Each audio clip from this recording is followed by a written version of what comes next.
Greetings, urban farmers, gardeners, and healthy food visionaries. Farmer Greg here, and welcome to episode 522 of the Urban Farm Podcast, where every day we work to educate and inspire you to become part of your food revolution. Have you ever pondered why you do what you do? Well, I have for over 4 decades. And I do all of this because I believe the most important thing that we can be doing right now is learning where our food comes from and how to grow our own. Our food structure in this country is in crisis. It delivers food that is unhealthy and is a delivery system that is tenuous at best. Over the decades, I've seen the extraordinary impact that small groups of people can have on the global food consciousness community. And I need your help. If you find value in the Urban Farm Podcast, please consider joining the Urban Farm Patron community to support the work we do. In exchange for subscribing, you will receive content and bonuses far beyond the free podcast episodes that we deliver. Plus, I am committed to making sure the value you receive goes far beyond what you contribute. Visit urbanfarmpodcast.org to see what you receive when you join us in revolutionizing our food system. Please consider supporting our work. It might be the most important thing you ever do. Today on our podcast, we have a fun new interview with a little agricultural-inspired fiction where the power of plants' fragrance is steeped in mystery and danger. We're talking with Karen Hugg about The Forgetting Flower. Karen is the author of The Forgetting Flower, a literary thriller about dangerous plants in Paris. Most of Karen's stories are set in worlds where plants, real or imagined, affect people in strange new ways. Born and raised in Chicago, she later moved to Seattle and worked as an editor before becoming a certified ornamental horticulturist and master pruner. She earned her MFA from Goddard College and has been published in the Rooted Anthology, Minerva Rising, Rant, and many other publications. When not writing, she digs in the dirt. When not digging in the dirt, she hangs out with her husband, 3 children, and 4 pets. When not doing any of those things, she sits outside and stares at the sky. Welcome to the show today, Karen. Are you ready to rock? I am, Greg. Let's go. Excellent. So, hey, I shared a bit about you. Can you fill in the blanks for us and share more about the path you took to get where you're at today? Sure. Well, a long time ago, I worked as an editor, but I was always had one hand in writing. And I was working at the time in high-tech places like Microsoft and Amazon. And as you can imagine, those are very high-stress, a long hour kind of jobs. And after about maybe 5 years or 7 years or so, I kind of burnt out on the tech life, and I kind of had to re-examine really what I wanted to do. And I had always taken solace in plants and gardening, and already was a sort of an armchair gardener. So I decided to give horticulture school a try and see if I liked it. And the more I learned about plants, the more I fell in love with plants. And so they kind of became my passion. And I ended up opening my own little gardening business, a one-woman show with a truck, and I designed and maintained people's yards for a good 15 or so years. Wow. But I'm in Seattle, so you can imagine that it rains all winter, which it does, and so gardening season is slow in winter. So I started writing fiction again, and it was a few years before I finally realized that plants, I wanted to take the passion I had for plants and somehow incorporate them into my writing, but plants are so relaxing and soothing that I never really thought they were a valid subject matter. Once I started incorporating them into my fiction, I realized I had all of these different ideas about just all these different ideas for stories that were thrilling and compelling and dangerous that featured plants. So I ended up coming up with the idea for The Forgetting Flower, and it's kind of where I'm at today. So before we get into your writing, I want to talk about your bio. You said you became a certified ornamental horticulturist and master pruner. Tell me about that. I've not heard that before. The master pruner part or the certified ornamental horticulturalist Well, part? I can imagine the first part. I just never knew there was a master pruner, but let's touch on both of Pruner? them. Sure. Well, when I went to horticulture school, the end of my program, it was a 2-year program. And at the end of the 2-year program, you become certified by taking various tests and whatnot. And so that's where my certification came from, was basically horticulture school, I'm certified as an ornamental horticulturalist, which is really a fancy way of saying garden designer. Oh, nice. So that's kind of where that term came from. And then master pruner is really a term that is unique to Seattle because we have a nonprofit organization called Plant Amnesty in Seattle, which is basically an advocacy group for trees and shrubs and the pruning of trees and shrubs. And so they have a program that's a 6-month program where you take classes and you do your final exams and whatnot. And at the end, you become what is called a master pruner. So it's really a title similar to master gardener, but it just basically says I'm qualified to prune your trees and shrubs. So, Wow. All right. Cool. yeah. We need you here, actually. One of my biggest challenges, because I do pruning, and one of my biggest challenges is that there are thousands of people here in Phoenix that need fruit trees pruned, and I can't do them all. Yeah. So, interesting. Yeah, I love the way the Sonoran Desert in general, like Tucson and Phoenix smell in March when all Mm, those citrus trees are blooming. It mhm. smells wonderful. Oh, that it does. So you're on a mission to make people fall in love with plants. What does that mean, and what does it entail? Well, here's the thing. Really my passion is plants and the green world, nature and the environment. And I sort of feel like we have a lot of bad news coming out about climate change, and Mhm. we need to get in touch with the importance of nature. And so, without being preachy or writing gloom and doom fiction, I thought it might be more fun if I could bring the alluring nature of plants to life, the sort of magnetic qualities of them to life, and draw people in through exciting stories that featured plants. Because maybe if they enjoy those stories, then maybe they'll get more interested in plants. Maybe they'll grow some plants, even house plants. And maybe if they're more interested in plants, they'll get more interested in nature and the environment, and then hence feel more connected to our Mm. environment. And so that's kind of what that means. Is I just believe in making plants the most, as exciting and as beautiful and interesting as I see them in my, gardening life. Yeah. Well, and the Forgetting Flower, this is the first book of a trilogy, right? Yes, Botanique Noire.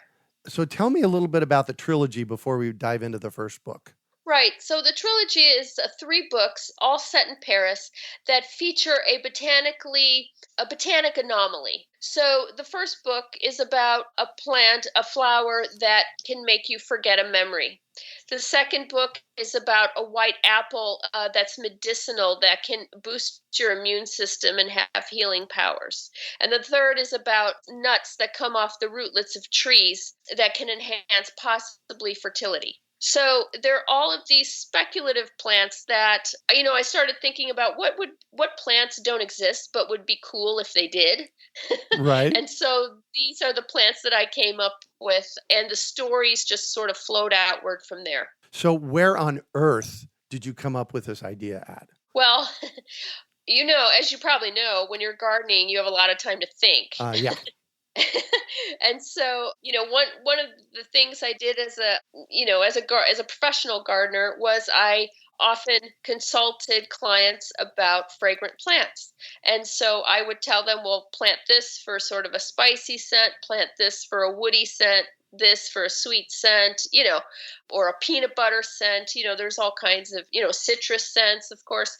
And so I started thinking about what would happen if a plant existed that had a dangerous scent.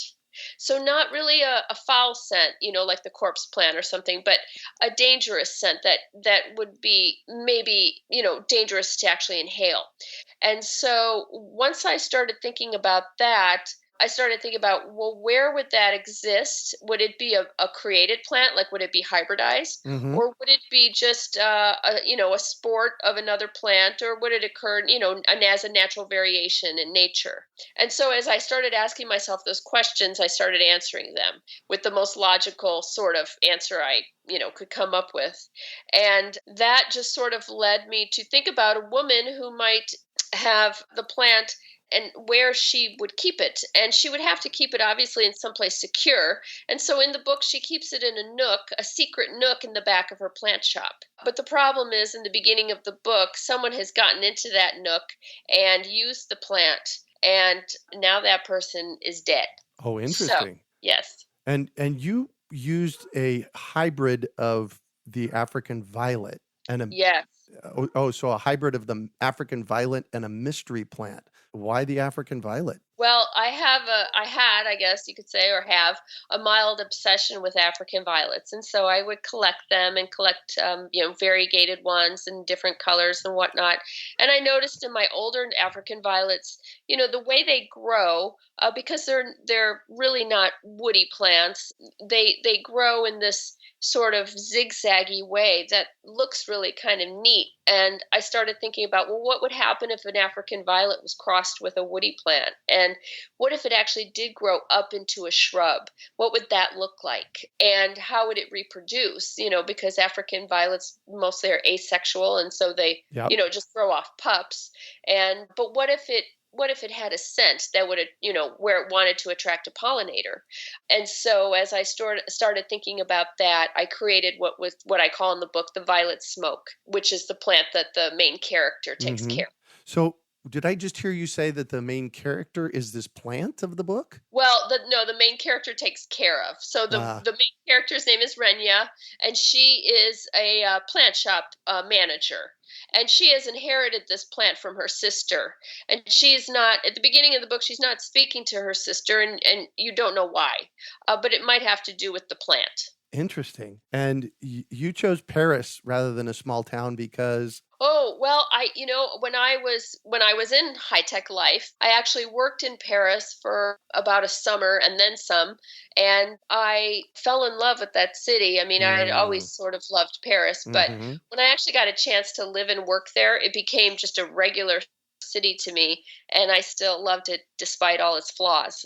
So, Paris to me is sort of like a fun place to dream and to go back and visit it, and just I love French culture and French people. Nice. Well, and it is definitely a cool city. That is for sure. Yeah. In looking online, you've written several books. First of all, this was the first one of a trilogy that's Yeah. coming out, but you have a couple other books. Tell me about them. Well, I have another book, and it's actually what I call my bargain book, because it is not part of this trilogy, but it is about a tree. It's called Song of the Tree Hollow, and it's about a young woman who comes home to help her mom care for their sick cat while her mom is in rehab.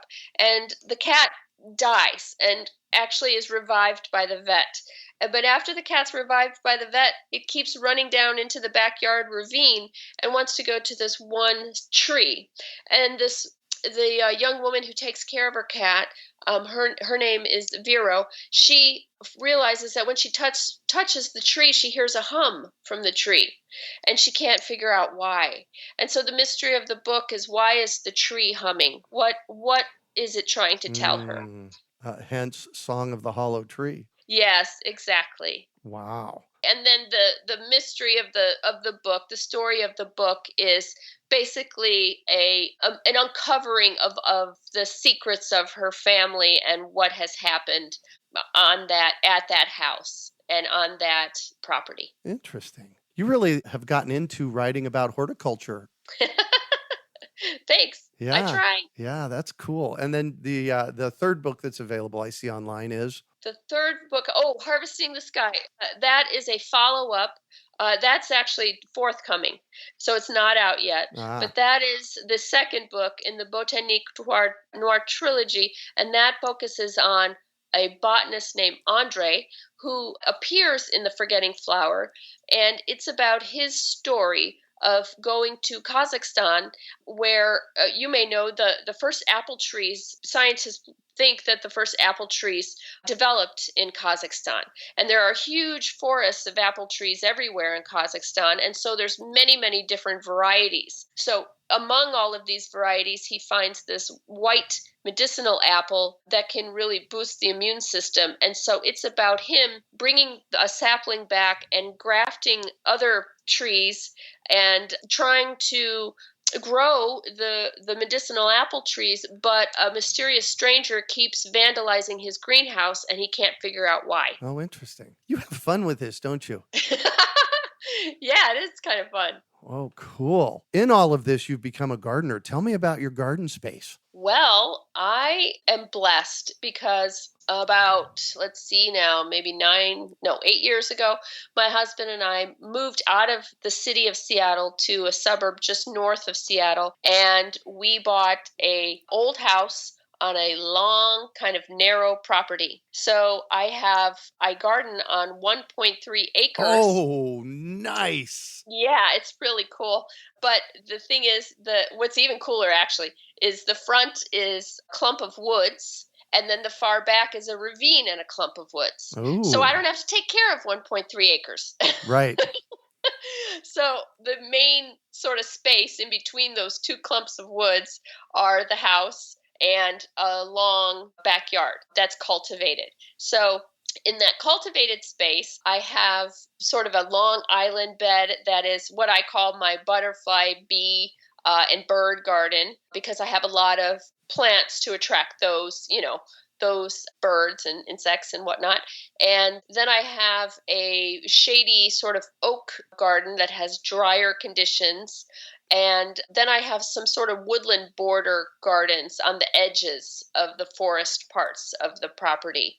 And I grow a lot of shade plants there, a lot of part shade plants, hydrangeas, heucheras, stuff like that. So, but as you probably know, gardening is one's garden is a constant work in progress. Yes. So, yeah. Absolutely.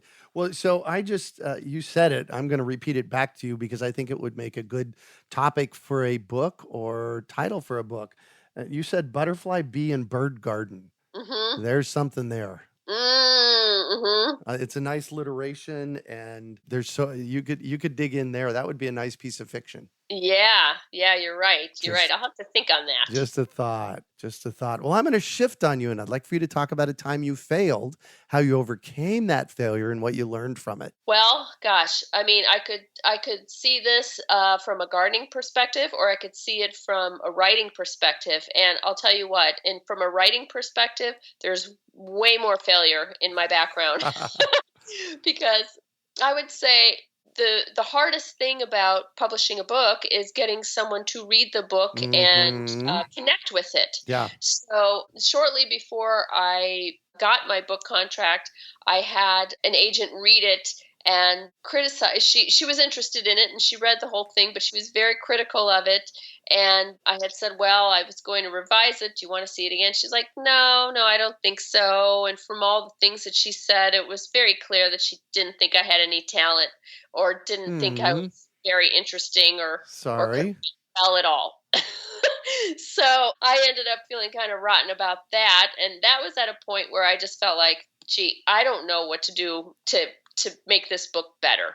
I had worked on the book for 2 years. I had hired a book editor. I had given it to fellow writers to look at. I had changed it. I had molded it. I had edited, revised it, everything. And I just thought, I just don't know what to do anymore. I just don't. Maybe I should go back to work full time and forget this whole writing thing. Just forget it. Yep. And a week after that happened, I was offered a book contract. And my editor said, I absolutely love this book. I would be honored to have it in my catalog and, let's, go from here. Yeah. So I would say what I learned from it was just to hang in there and be tenacious and try to, take what you can, take the little grains of wisdom from what your failure and try to turn it into something better, Yeah.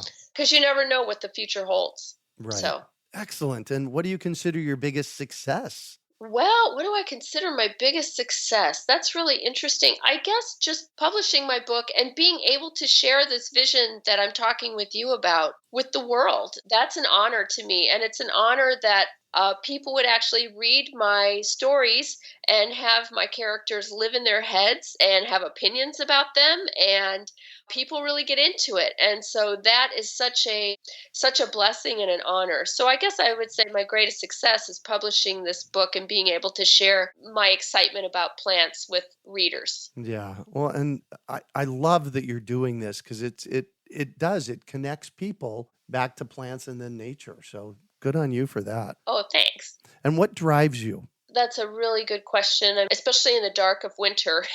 Right. I have to really, ask myself that sometimes, what drives me? Why do I get up in the morning? Well, I suppose I would say that there's so many things that drive me, like what we talked about earlier about my passion for plants and the natural world. That's a biggie for me. And that didn't come to me until a little bit later when I was an adult. I didn't grow up having a garden, and I grew up in Chicago and, in the city. So I wasn't that in touch with nature when I was young, but being able to get out in the garden, that definitely drives me to get up in the morning, because for me, a garden is a dream. Yeah. It's really it's probably the most relaxing place I can think of. And so I would just say my love of the natural world and plants is what really drives me. Outside of my family, my husband, my kids, my pets, my friends, all of that stuff is good too. Yeah. Amen to that. And Yeah. if you could recommend one book for our listeners, what would it be and why? Ooh, yes, I do have an interesting book to recommend. So there is a science fiction writer named Sue Burke, and she wrote a book called Semiosis. And this is a story that plant lovers would be interested in, because this book is about a colony of earthlings that go to another planet where there is life, botanical life, ecosystems that are similar to Earth's. There's oxygen and plants and animals and whatnot, but it's slightly different. And the planet has been evolving for a lot longer than our planet. And one of the outgrowths of that is that there are sentient plants. Ooh. So yeah. So there's a bamboo, a huge stand of bamboo that actually can think and communicate with the humans through his markings on his bamboo stalks. And so what she does so brilliantly is she narrates his perspective. Certain chapters are narrated by Stevlin the bamboo. And so you get to sort of hear his thoughts. He takes in the water, he makes his food. She really is great about kind of portraying the chemical reactions that happen in his vascular system. And so she's really kind of mastered that. But more than that, because he has sentience, he has an ethical sort of, map to his personality, and he has choices that he has to make. He makes little decisions, and through his root system, he communicates with other plants and other trees in, the wider ecosystem where he grows. So I would say that's a really fascinating book for people who love plants, because it kind of brings a plant's perspective to very realistic life. It's not a fantasy book. It's much more of a scientific-based book. Interesting. It's called Semiosis by Sue Burke, Burke. And what one final piece of advice do you have for our listeners? Well, I would say your listeners obviously are gardening people, and they don't need me to tell them this, because I'm sure they're already growing plants. But I guess what I would wish or hope for any listener is that they grow a plant, even if it's a house plant, just a pothos or a snake plant or something very simple like that. Because I think that when you, for me, plants are pets. And when you develop a little relationship with that pet, you value it. And so that might transfer to valuing your trees outside or your shrubs outside or whatnot. So I would just encourage everyone to grow a plant. They clean the air. in your house. They provide a very beautiful verdant beauty. Of course, studies show now that when you look at plants, your blood pressure lowers and your heart rate slows down. So it's a very healing thing to have plants around. So I would just encourage people to either grow plants inside their houses or apartments or balconies or in their backyards. Wow, cool. So one of the things I've been looking for some books to read. Yes. And you've given me several. So I really appreciate that. Thank you so much. Thank you, Greg. It's been fun. Yeah. So how can our listeners get a hold of you? Well, I have a website. It's KarenHugg.com. That's KarenHugg.com. And on my website, I have all the information about my books. I also have blog posts where I talk about various plants I love or plants I'm planting. So I have a section for gardeners, I have a section for readers, and I have a section for writers. And I have a little section for people who like Paris and France. Nice. Well, thank you so much for joining us on the show today. Well, thank you, Greg. It's been great. Absolutely. You can find show notes from today's podcast at urbanfarm.org/forgettingflower. Hey, if you've enjoyed this podcast and are interested in listening to my first podcast series, Freshly Green from 2007, you can subscribe to support the Urban Farm podcast. With that, you will have access to Freshly Green and so much more bonus content. Visit urbanfarmpodcast.org to find out more and to pledge your support. We hope you enjoyed today's episode of the Urban Farm Podcast. Remember to listen for tips, advice, and resources to help you on your journey with urban farming.